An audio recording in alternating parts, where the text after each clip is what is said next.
So I think one of our problems, one of our big problems, one of our primary problems in the culture today is cowardice, moral cowardice, especially. I think we can look at the state of things in our world, and we could try to provide ourselves with excuses and come up with reasons as to why it is the way it is, while dancing around the real issue. And the real issue is that most of us are cowards, plain and simple. Not all of us, certainly, but many. Most. And so you may be wondering, well, how do I know if I'm a coward? How do I know if I'm a moral coward? What's the test? I think we can figure out if we ourselves are moral cowards by asking ourselves just a few questions. Okay, so this is what we could, this is what you can ask yourself. When was the last time I did something that I really didn't want to do, but I did it anyway because it was morally right? Or the inverse of that, when was the last time I didn't do something that I really, really wanted to do and had the opportunity to do, but did not do it because it would have been immoral?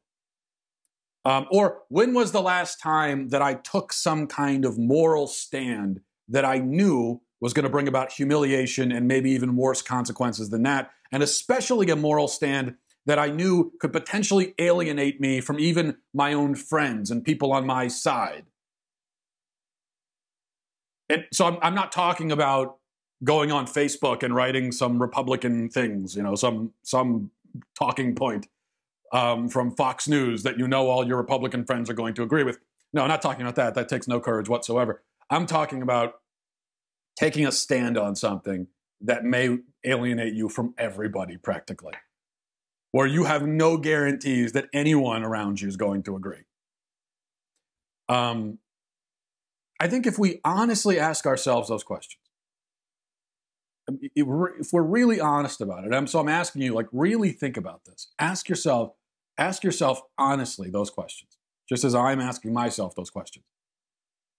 And I think if we do that, a great many of us would have to admit that we've never done any of those things, or not done them, as the case may be. I think if we're being really honest, many of us cannot think of one actual example of us doing something we really, really didn't want to do, but doing it because it was moral, or especially not doing something that we really, really wanted to do, but we didn't do it because it was immoral. And I really think that most of us probably can't think of one honest example of us in our own lives standing up, taking a stand, and really going out on a limb and exposing ourselves to humiliation and other consequences because of it. I think most of us can't come up with an example of that. And I feel safe making that assumption because if a majority of us had the willingness to act with moral courage, then we wouldn't be in the shape that we're in our society. We've arrived at this point through the consent and often the active participation of most people. That's just the sad reality. And that's why I'm not a populist. Okay, I know populism is very popular these days, not surprisingly, but I can't jump on board with this kind of right-wing populism thing, because what I notice in populism is this instinct to blame everything on institutions and on the kind of elite, shadowy villains in academia and the government and the media, and they're the ones, they did everything, it's their fault. And it's true that they deserve quite a lot of the blame, and I spend a lot of time blaming them for things, and they deserve it. But it's not just them.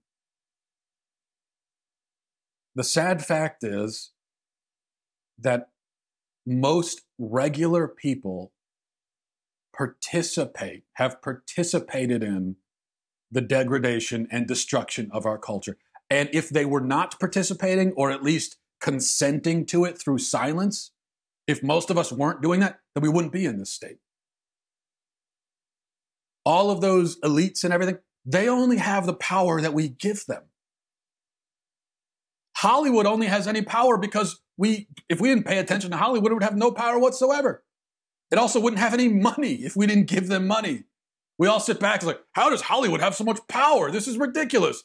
meanwhile, we're literally handing our cash to Hollywood and saying, I can't figure out why Hollywood is so powerful. I'm so sick of Hollywood. And what is that for the movie ticket? $27? Well, here you go. I mean, and then we go in and we vote these people into office, and then we say, I can't figure out where did these politicians come from? I can't figure out why they're controlling everything. And then we complain about academia and say, well, academia is destroying society. Meanwhile, we push our kids into these liberal colleges and universities, and we send our kids to public school. We're like we're pushing our kids into the academic system while complaining about academia. So yes, I blame us. We are not innocent little victimized snowflakes who are just trying to live our lives and are being bullied by those mean elites. That's not what's happening. So I mentioned yesterday, just by way of example, the story of the two biological boys who were permitted to compete against and ultimately defeat girls at a state track and field championship in Connecticut.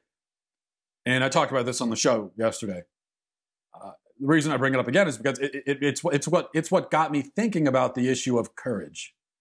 This story is just a perfect example, a perfect microcosm of how things always go in our culture. When you have radical leftists imposing their will on moral cowards.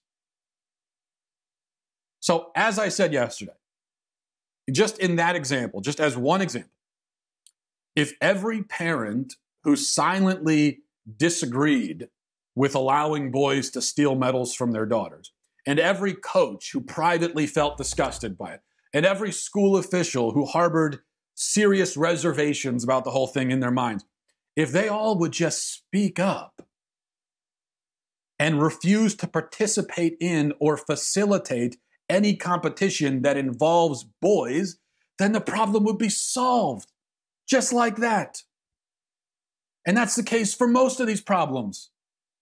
If everybody who silently disagreed with it would just say something and do something about it, the problem would go away.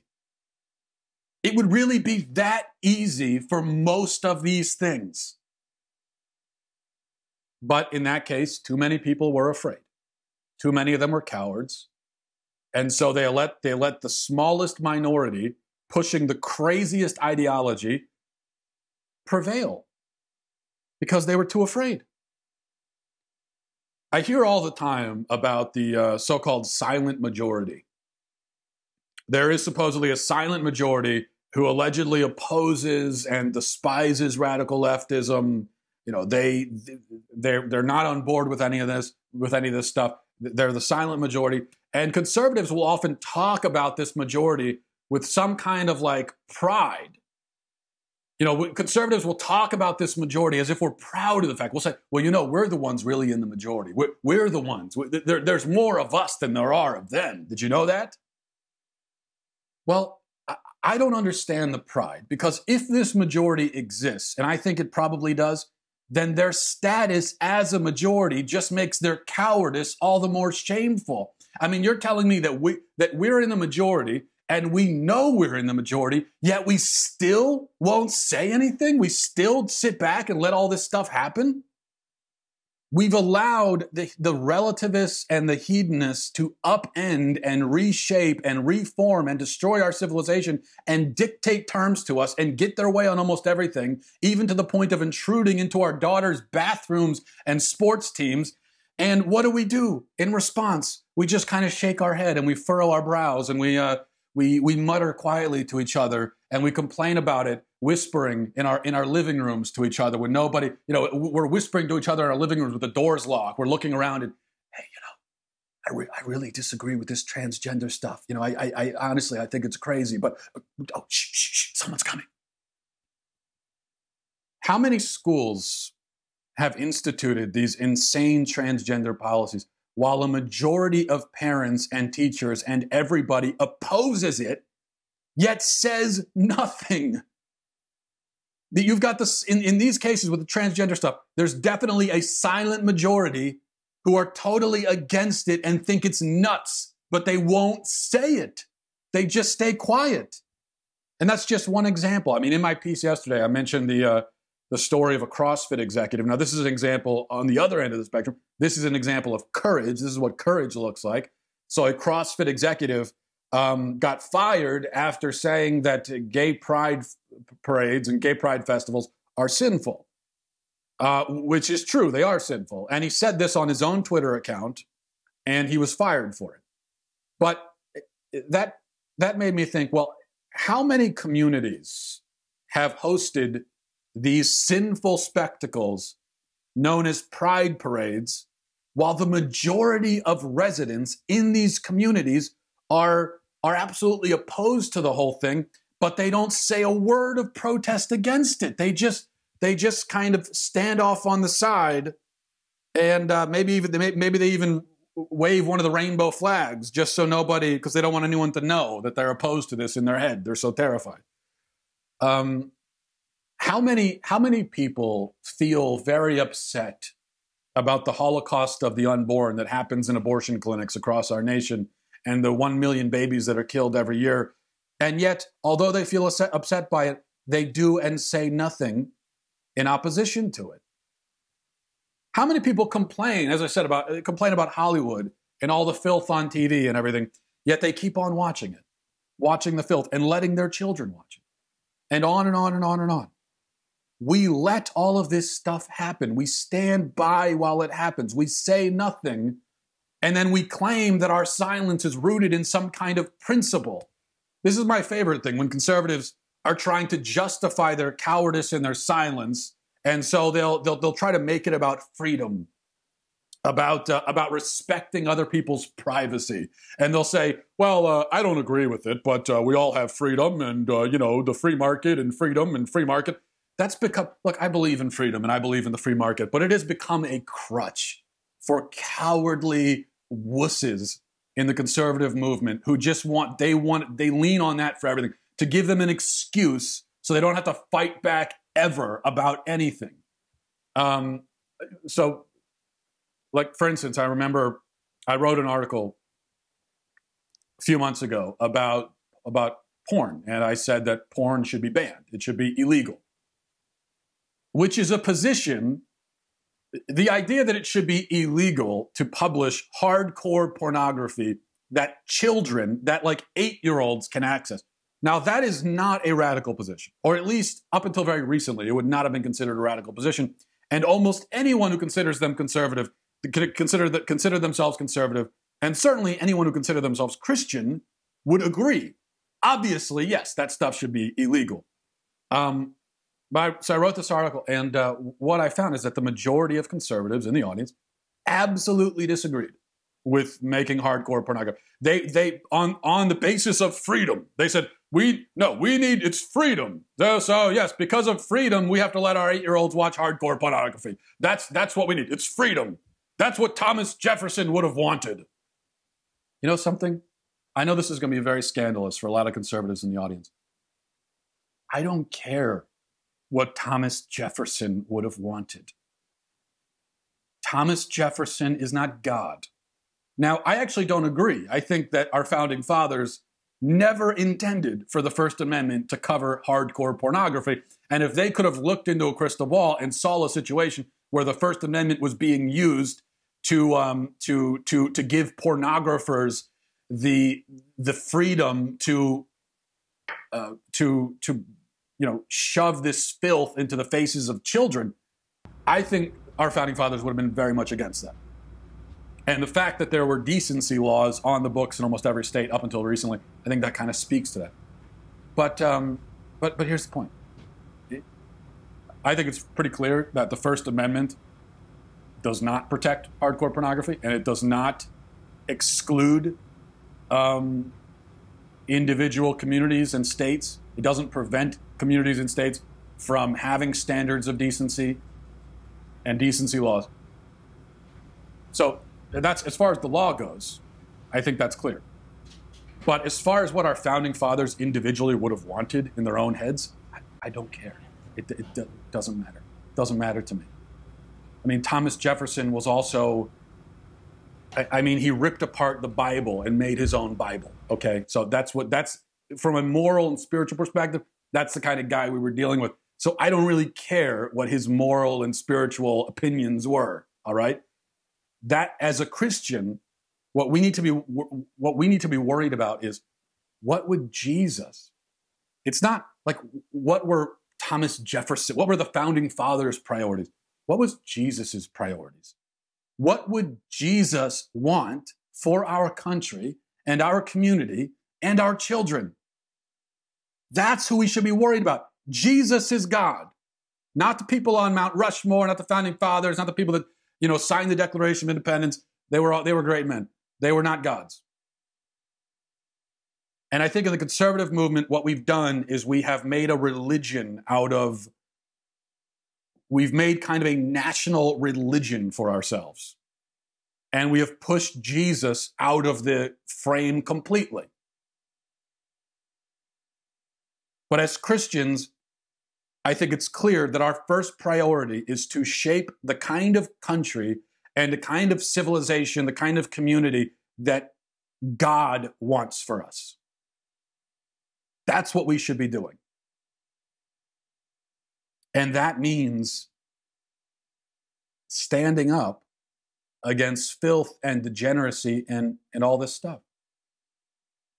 Do you want to live in a culture of filth and degeneracy where your children are eaten alive by this garbage? Is that the kind of culture you want? If not, say something. Don't tell me, well, I don't want it, but we can't do anything because of freedom. No, that's not freedom you're talking about. It's cowardice. So do something. Stand up. The fact is that most of us are exactly like the parents, coaches, and officials who stood off on the sidelines, politely clapping while a couple of dudes cheated and humiliated their daughters. That's what most of them were doing. They were just kind of, they had a fake smile on their face and they were just standing off on the sideline. Yeah, okay, good job. You go, girl. I mean, why weren't their parents running onto the track itself and saying, no, I'm not even going to let this race go up? Why didn't some girl's dad go up and confront these dudes, these cheaters, and say, hey, buddy, you got the wrong track. The boys' track meet is that way, okay? Now get off. Why didn't somebody's dad do that? You think, let me ask you something. 50 years ago, if this happened 50 years ago, imagine like your grandfather, okay? 50 years ago, you got some muscle-bound dude that shows up at a girls' track meet 50 years ago and says, yeah, I'm going to race against the girl. And there are a bunch of dads in the audience. How do you think the dads would have responded to that? Do you think they would have just sat back and said, well, we can't do anything. It's freedom, Freedom, yeah. It's what Thomas Jefferson would have wanted. No. Those dads would have walked right onto that track and said, hey, bud, get off. No, you, get out of here.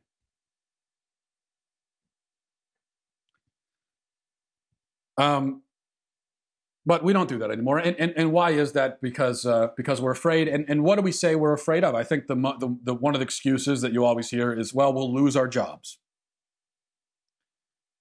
Well, I think there's quite a bit that we could do to stand for our convictions without getting to the point where we might lose our jobs.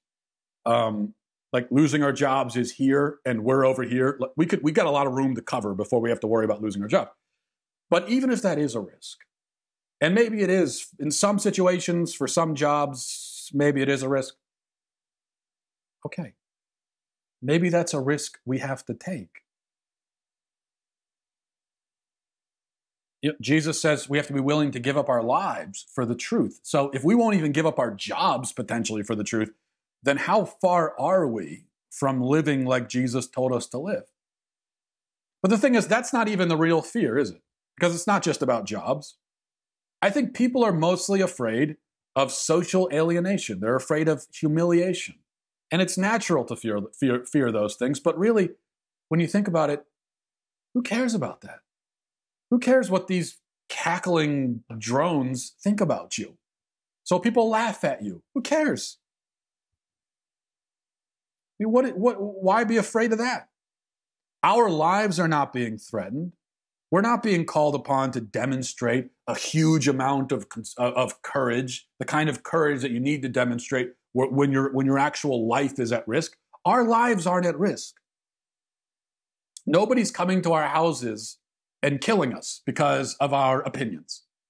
Maybe eventually we'll be at that point, but well, actually, we're never going to be at that point at this rate because there's no reason for us to ever get to that point.